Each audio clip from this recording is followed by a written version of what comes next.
घर भर के रुइया जरी गइल भले जरी गइल नदी। अरे भले जरी गइल नदी। अरे सासू जी के आँखिया फूटी गइल भले फूटी गइल नदी। सासू जी के आँखिया फूटी गइल भले फूटी गइल नदी।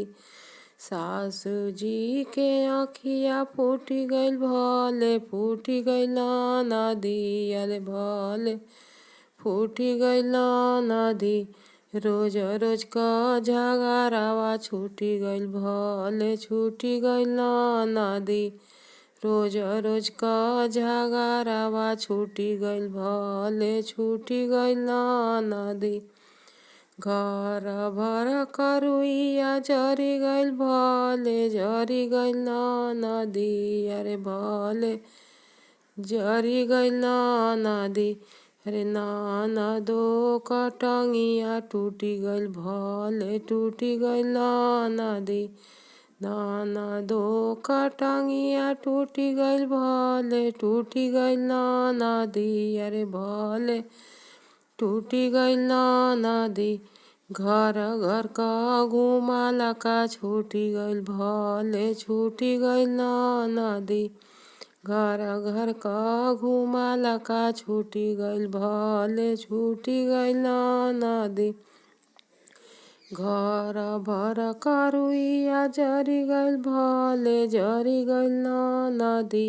अरे भले जरी गइल नदी। देवरू के गोड़ावा टूटी गइल भले टूटी गइल नदी। देवरू के गोड़ावा टूटी गइल भले टूटी गइल नदी। अरे भले टूटी गइल नदी। अरे इधर को कुदाला का छूटी गइल भले छूटी गइल नदी। छतावा के कुदाला का छूटी गइल भले छूटी गइल नदी। घर भर के रुइया जरी गइल भले जरी गइल नदी। अरे भले जरी गइल नदी। जेठनी का हाथावा टूटी गइल भले टूटी गइल नदी। जेठनी के हाथावा टूटी गइल भले टूटी गइल नदी। अरे भले टूटी गइल नदी। अरे किचन का चटाला का छूटी गइल भले छूटी गइल नदी।